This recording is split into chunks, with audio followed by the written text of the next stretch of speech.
So today we're going to do the handover video on this 2023 Chausson 720 Titanium Ultimate. We're going to start on the outside and then we're going to move on to the inside. So firstly, underneath the bonnet, you've got obviously the main things that you need to know underneath here is if you're ever going to jump start the vehicle. To lift the bonnet open, you'll need the key. Simply slot the key into the front, turn it left to release the bonnet, and then to release the latch underneath, turn it to the right so you can lift the bonnet open. Just like that, the bonnet has been opened, and you can see if you're jump starting the vehicle, the positive terminal just connects onto this positive point here underneath the cap, and the negative is just underneath here, as indicated by the sticker. As mentioned, they're the main things that you need to know, but just to point out a couple more, you'll notice that you've got your engine coolant to this side. On the other side, you've then got your brake disc fluid, along with your engine oil and dipstick. And then finally, you've got your washer fluid, which is just there. Moving away from the bonnet and onto the passenger side, if I open up this door, you will notice that you've got Remis cab blinds fitted to this model. Simply pull back like so, and lift the blind up, and they just connect into there and slot in neatly there. You've got them around the front as well. They simply lift up and it will do a good job of just blacking out the entire cab. Before I continue as well, I will say that this vehicle hasn't had a valet. I'm just trying to get this video out to you before your collection. I just wanted to, as I say, get this out to you so you've got it ready for your handover. So of course this will be fully valeted, ready for when you collect. Now on the passenger side, you've also noticed that you've got your fill-up points. You've got diesel into here. You've also got your AdBlue filler, which is just into this lower section here. You will need to open up the passenger door to access that. Moving forward, you've then got your shower point, external shower point, and you can see you've got your Truma heater vent, which is just here. Now, when the vehicle is stationary and you're running the heating system on the inside of the vehicle, and this is for the water heating, this needs to come off. So there's a cover that slots onto here. As you can see at the moment, it is off to allow the valve to obviously breathe. But then when you're traveling, that vent needs to be covered up. You've got a cover which will just snap onto there, so then there's no debris or any bits of dirt getting into the filter or into the valve there. You'll then notice that you've got your hookup point, your 230 volt electric.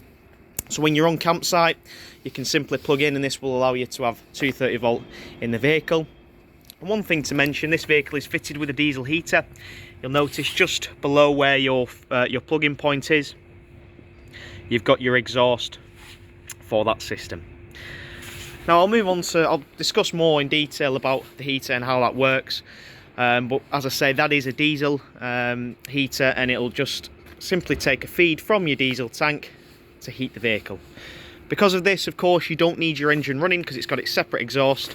But just with that in mind, do pay a bit of attention to this area. If your heating's on and you're going on this side of the vehicle, just stand clear of this as it can get quite warm and hot. Next up, you can see you've got your convenience locker, which will open up for you now. And in your convenience locker, you've got your fuse box. So this is where your fuses can be found to one side, and your RCD breaker to the other. So if the vehicle ever trips, you can simply come to this point here. One thing to bear in mind is with your fuses, they are just generic fuses. I'd personally recommend taking a bag of spare fuses with you, just in case anything trips when you are using the vehicle, like your bed or anything like that. So then if you are on a campsite, you don't need to pack up to go and get some fuses. You've got them with you. As I mentioned, they are generic fuses. You can simply get them from Halfords. Next to that is your fresh water tank. Simply pull out the funnel like so, remove the black cap, and using a food grade hose pipe, put the hose pipe into there to fill up the fresh water tank. The fresh water tank will hold 120 litres, and I personally recommend a food grade hose pipe, as that will ensure that there's no bacteria build up in the hose pipe when you are filling it up. Now, in terms of drinking from the fresh water tank, I don't recommend that. You can buy purifying tablets to put into here, but as a rule of thumb, I tend to say just use bottled water and don't drink directly out of the tank. You'll notice there's also a bigger cap here which you can remove and access the inside of the vehicle. Obviously only remove that, of course, when it is empty, and you only need to do that for when you're cleaning out the tank. Now, because you're not going to be drinking out of the freshwater tank, it's not a requirement to clean that regularly. You may need to clean it, you know, once or twice a year. Now, moving on to your first drain down point, you've 4 drain down points, or 3 main ones rather. One's for your freshwater tank, which is here. One is for your boiler drain down point, which is located on the inside of the vehicle, and one is for your wastewater tank, which is underslung, and that is on the other side of the vehicle. Again, I'll show you that later. Your freshwater tank has got 2 drain down points attached. You'll notice that you've got this little valve here. If I flick that up, it releases a little bit of water. Now, what this is it's a quick drain down point, as indicated by the sticker here. What it will allow you to do is it will allow you to drain the entire tank down to 20 litres. You'll need to do that by going onto the inside of the vehicle and turning the pump on, and that will siphon the water out and leave you with 20 litres remaining in the tank. The manufacturer recommend, if you are travelling with water, only travel with 20 litres if possible, due to weight, distribution and of course payload. But if you're wanting to drain it down to 20 litres, simply go on the inside of the vehicle, turn the pump on, which I'll show you how to do later, and then you can start draining it down. The main drain down point for the freshwater tank is actually located underneath the tank, and this is used to drain the entire thing down, which I'll show you now. And underneath here, you'll notice that white pipe there is linked to your fresh water. All you'll need to do is simply turn that knob, and that will empty the entire freshwater tank, and will empty the entire 120 litres. You'll notice you've got a pipe here. There may be another one as well, as you can see there.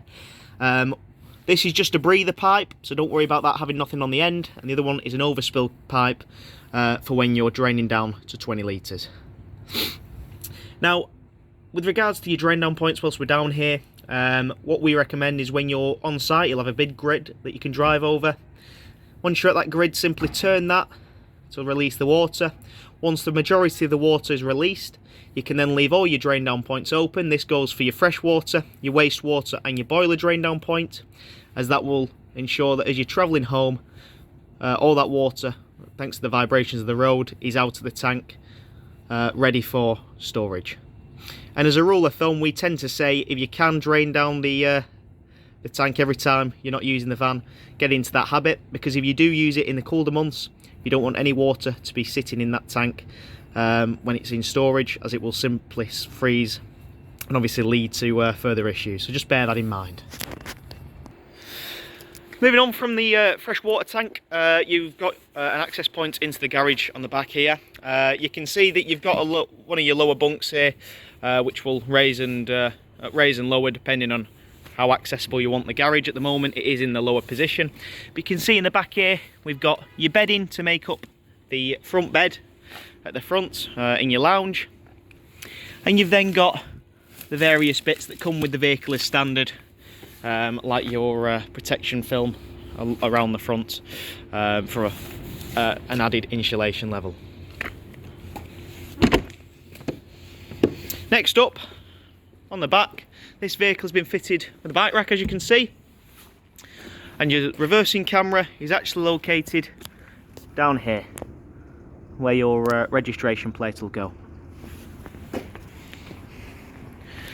Moving around, you've then got another access point into the garage, and as you can see, we've put all your kit in here. This vehicle's had an aerial fitted, that's where the box is, along with the Chausson pack, and we can go through everything that is located in there on handover, of course. You'll also notice there's an extra spare seat here, as you can set up a 5th travelling seat. I'll show you where that again locates. Now, as I mentioned, this bunk will raise and lower depending on how much you want to put in the garage. You've got a little winder here, as you can see, that simply connects to here, and you can wind it up and down depending on, again, how accessible you want the garage. One thing to mention is this area is fully heated and insulated as well. Next up, you can see that you've got your cassette toilet. With the locker door open, it'll gain you access to the cassette. All you need to do to remove this is pull up and simply slide out like so. The cap's just located in the back here, so don't worry about that, that will be on for when you collect. But as I mentioned, just simply pull up on this and slide out. Before removing, you always need to make sure that the blade on the toilet is closed. If it is open, what you do run the risk of is this getting caught and the system simply jamming. What has happened in the past is customers have forced that and caused it to tear apart and break open. So please ensure that the blade on the toilet is closed before removing the cassette. And again, I'll show you that on the inside. So once you're at this stage and you're ready to empty the cassette, all you need to do, pull up on this and slide out. And with the cassette out, to empty it, all you need to do is obviously remove the cap as it is here, twist the funnel out, and using the orange button on the back, click that in. That will release an internal vacuum on the inside of the cassette and will allow you to empty the entire content out. Once you've done that, you can put a bit of water in here and swill it about. Just be careful, of course, when you are doing that. You don't want to do that obviously harshly, because you'll break the mechanism on the inside. But you can put a bit of water in there just to swill it out. And then if you've got blue fluid, using the cap as a measurement, you can put that fluid in there and then put the cap back on, tighten that into place, and slide the funnel nozzle back into situ. One thing to remember as well is, or to note rather, is you have got this this orange thing this switch almost that obviously turns, and this is what makes contact with the blade when you're opening and closing the cassette. Now this should always stay in this position. There should be no need for you to turn this. If that is off slightly and you go to put the cassette back in, it will get jammed. So always keep it in that position. With the cassette up emptied, just simply lift it back into place and slide it all the way in and let that connect like so. Next up, as indicated by the sticker, you've got your wastewater drain down points. This is the second drain down point that you've got. Underneath here, you can see that you've got a black handle which is just there. The moment it's closed, simply pull that towards you and that will empty the entire wastewater. Again, like I mentioned on the fresh water, when you're on site, just simply drain the majority of that onto a grid, or into the grid rather, and leave that open as you are travelling home, because as all that residual water will make its way out of the tank. And at the end of the day, it's nothing harmful. It is just obviously waste, dirty water. There's no chemicals in that. One thing to mention as well is, if you are using the vehicle, this is the only thing that can potentially run the risk of freezing. So with that in mind, if you are using the vehicle and it is obviously extremely cold weather, simply use a bucket, put the bucket underneath, line it up with the wastewater outlet and leave that open. So that will ensure that any water that is in that tank will go straight into the bucket and will ensure, of course, no water will freeze. Next up, you've then got your gas point. That's an external gas point on the side of the vehicle. Of course, you'll need your gas on for that to operate and to pull through. Your gas bottles are just located on the front of this vehicle, which I'll get to shortly. And you can see that you've also got your Dometic fridge vents, which are at the side. One thing to bear in mind with these fridge vents is, if it is obviously a sunny day and you've got the sun beating down on this side of the vehicle, if you can keep this area under shade, or perhaps take the awning out or turn the vehicle around, it will just help the fridge run a little bit more efficiently. As I mentioned, you have got the awning on the side of this vehicle. This is a Thule Omnister awning. The awning pole is just located in here. As a rule of thumb with the awning, if it is windy, put the awning back.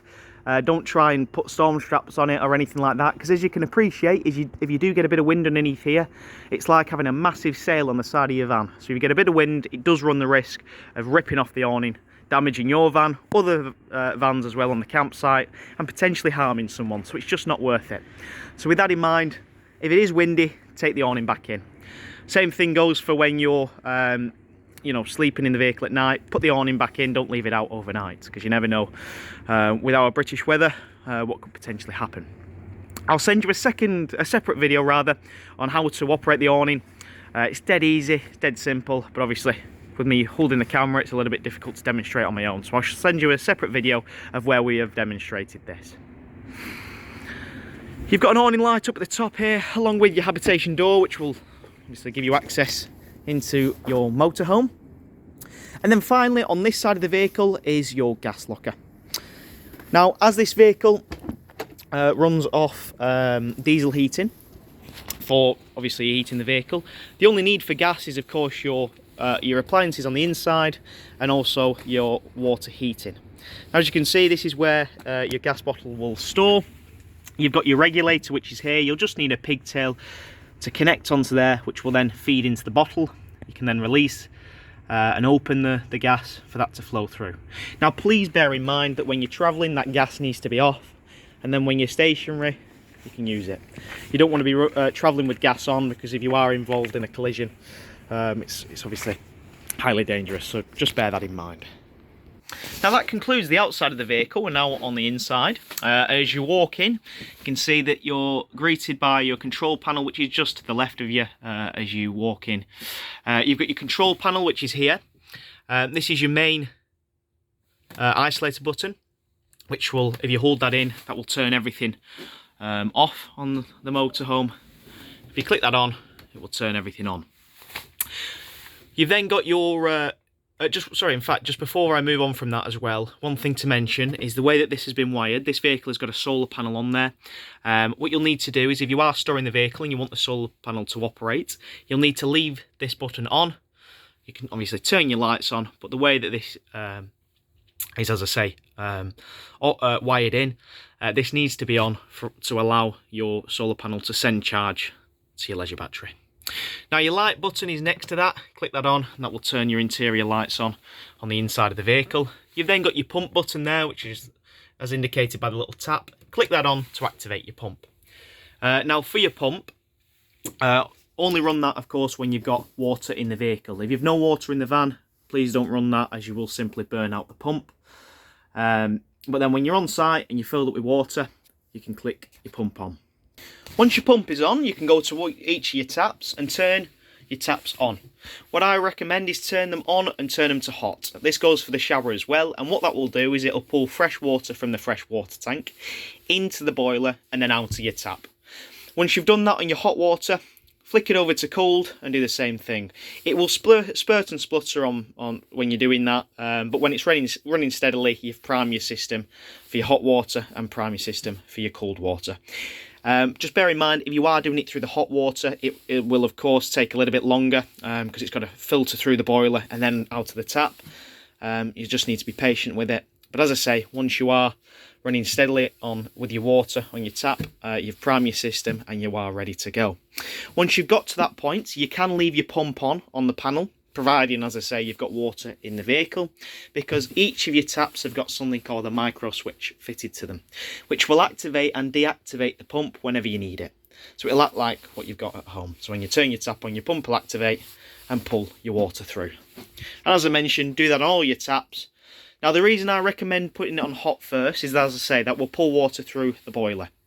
Once that water is in the boiler, you can then turn your heating on for your water, because unlike your boiler at home, which gives you instant hot water, this will of course need time to heat that water. So if you pull your water through through the boiler first and turn your heating on for the water, which I'll show you shortly, that will allow you and give you a chance to get that up to temperature. So by the time you've got everything else set up in the vehicle, it will be ready and nice and warm for you. Coming back up to the panel, you've then got your light switch button here. That's another light. That's for your awning light or your door light that I mentioned on the outside of the vehicle. And below, you've then got your options with regards to your leisure battery levels and things like that. So you've got your leisure battery at the front, at the top, or at the start rather. You can see we're at 100% because we're plugged in, as indicated by this little light. You've then got your vehicle battery level, pretty much 100% again. And then you've got your fresh water level. As indicated, we've got a little bit of water in at the moment. You will notice that you've got your wastewater icon here as well. When this is empty, that will light up. Once this is full rather, this will light up. So when you're at that point, you of course need to empty it. You've then also got a button on this panel. You can click that and this will just allow you to dim and enlighten the panel, depending on whether you're using the panel at night. Okie dokie, so next up we're coming over to your diesel heater. So this is a Webasto heater, and as I mentioned on the outside, this is a diesel heater, so it runs off your diesel. To turn this on, click the button here, and that will pull the diesel through. When that lights up green, this little icon here, it will allow you to turn it on. I'm not going to do that at the moment because I don't want the heating on. But when you've done that, you'll come to this panel. As I say, once that's lit up green, you know that it's on. Using this dial, you can then switch through the options. So you've got the option of a timer. So you can set a timer for when you want the heating to kick in and start. You've then got your option of heating, which we'll get onto, and then your option of ventilating. So if you don't want to heat the space, but you just want to ventilate it, you can click that and ventilate it. Getting into your heating options, you've got the option of eco, normal, or boost. So if you're not too fussed about the heating, you just want it, you know, to get up to temperature, you can get it on eco. If you want to provide it with a little bit more, it will obviously use a little bit more diesel. You can then stick it onto normal mode, which 9 times out of 10 you will use. And then if it is a really cool day, you can use boost, which will use a little bit more, and it will really help you get the vehicle up to temperature. It's really good actually. It gets it up to temperature really quickly. You'll be really impressed with it. And then you can click back. Ventilation, as I say, you've got a couple of options there as well. Now, if I click on, it will give me the option of a temperature you want to use. Using this dial, you can change the temperature like so. Click once and then click again to then move on. You've then got the option of, again, having it either on an eco, normal, or boost, depending on how you're running the system. I'm going to turn that off now, and that is obviously how you run your heating. And now that is your temperature on the vehicle itself. It's not for your water heating, that is simply for the heating on the inside of the vehicle.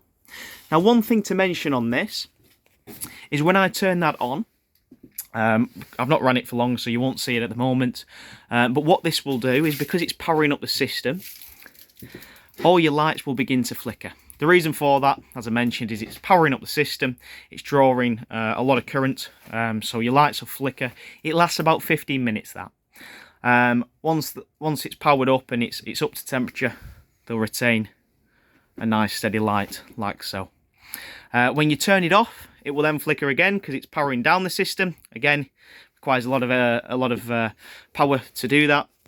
And again, they will flicker for about 15 minutes. So you've not done anything wrong. Don't worry if they start flickering. It's just because it's simply powering up or powering down. On the other side, you've also got a little temperature gauge here, or a temperature sensor, and you've then got some buttons here, one for your night light and one for your lights above. Looking back into your lounge now, you can see you've got a really big lounge in here, along with your table. You'll notice your carpets and some of your cushions as well are just located up at the top there. For your drop down bed, this is electrically operated along with your table. For this to operate, you'll need your key, which will then slot into the top position here, which I'll show you. So just there, just behind the bulkhead, you've got where your key slots in and turns, and that will activate the power for your bed and also your table. In the kitchen area, you've then got your buttons to operate your bed and your table. So your table, you've got the option of course, pushing up or down, like so. And just simply keep your finger on there and it will stop automatically when it's at its lowest point, like so. And then when you want the bed to come down, simply click that button, and as you can see, the bed will drop down. So it's dead easy, dead simple. Now you can stop this at whatever height you want. So if you are sleeping people underneath here, you can do so. But this bed will come all the way down, like so.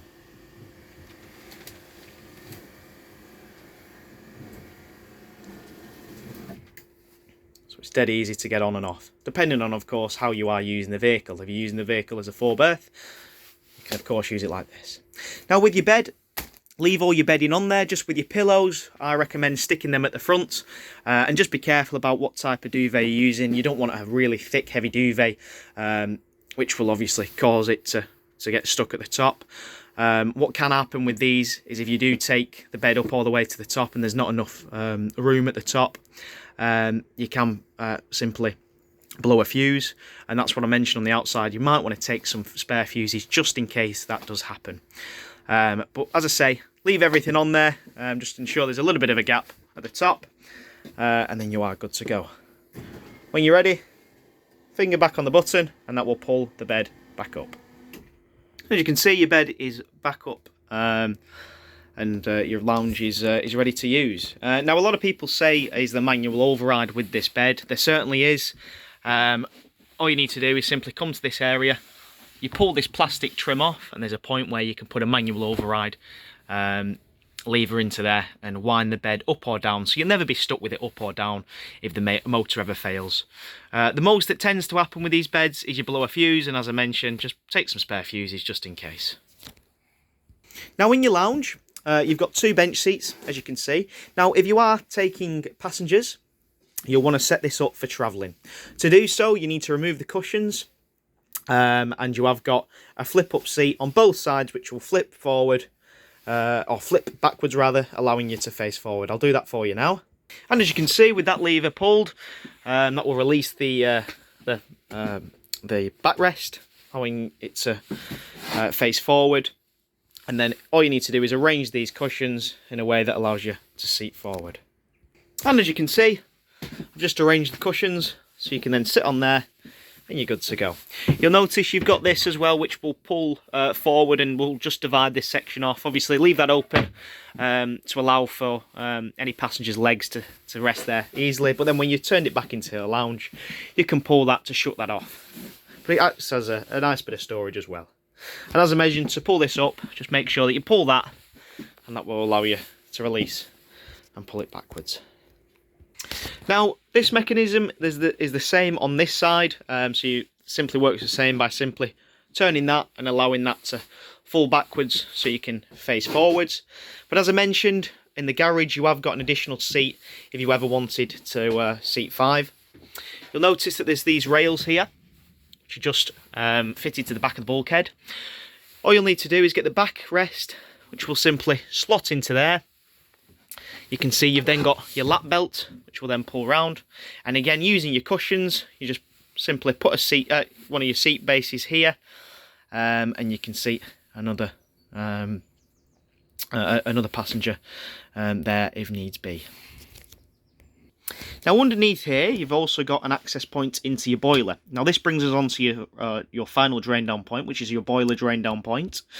Now it looks very complicated in here. It's dead easy, don't worry. This is for your battery master. Don't need to do anything with this. This is your pump, and of course that's the boiler itself. To drain down the boiler, you'll notice that you've got a little yellow toggle here. Simply flick that up. You may be able to hear the water releasing. That's to empty and drain the boiler, and then flick it down to close the boiler. So when in use, that needs to be down, and when not in use, when you're storing the vehicle, simply flick that up. And I can't stress enough, when you're not using the vehicle, always drain this down. You don't want water in the boiler if you're not using the vehicle, as it could potentially freeze. In the summer months it's not too bad, but I find if you're not in the habit of it, you may forget that, subsequently leaving water in the system which will freeze the boiler and obviously everything else that goes and links to it. So please ensure that that is drained down correctly. Now when you're using it, as I mentioned, that needs to flick back down, because if that is open, when you're pulling water through the boiler, that will simply be draining out. So ensure that that is down at all times. Now as you can see, I've just put that back together again, and you've got access to your lounge. Now as I did mention, this area does actually turn into a bed if you wanted to use this as a 6 berth. In that case, all you'll need to do is lift your table up, turn it around, and this table will then open up, and you can then drop it into position. Can you see these little these points here? Got 2 on either side. That will then allow you the base of the table to slot into there, creating a base for them cushions, them infill cushions that I showed you on the inside of the garage to slot into. And just like that, the table has been lowered and opened. You can see it's just resting on there. It creates a really solid foundation for them infill cushions to then slot into there to create a big double bed. Moving into the kitchen area, we mentioned obviously about priming your system, but you've got your hob here. You've got your electric hob, which is dead, electric ring rather, which is dead handy. So you're on the campsite, you can obviously use your electric, and you've got 2 gas points as well, along with your oven and grill below, with your igniter switch. You've got two cupboards here, brilliant bit of storage, and you can see that you've then got 2 points in here in your top cupboard. Now these are the control systems for your water heating. So we've spoken about heating the vehicle itself, but heating the water is done through this. Now, as I mentioned on the outside, please ensure that if you are heating the water, that vent on the outside is free, and you remove the cover for that. And then once you're at that point, you can then use the heater. Okie dokie, so to use this, I can see it's a little bit difficult to see on the video, but we've got one here that says EL, and one here which is for your gas. The EL is for your electric, so you're running the heater or your water and you want to run it off electric. This is the one you use. If you're running off your gas, this is the one to use. So first the electric. As it is now, it is off. So in the middle, when the switch is in the middle, it is off. Flick it up to turn it on to 2 kilowatt electric, or down to 3 kilowatt electric. So depending on how much you're supplied with on site, if you are plugged in, you can run it off either 2 kilowatt electric or 3 kilowatt electric.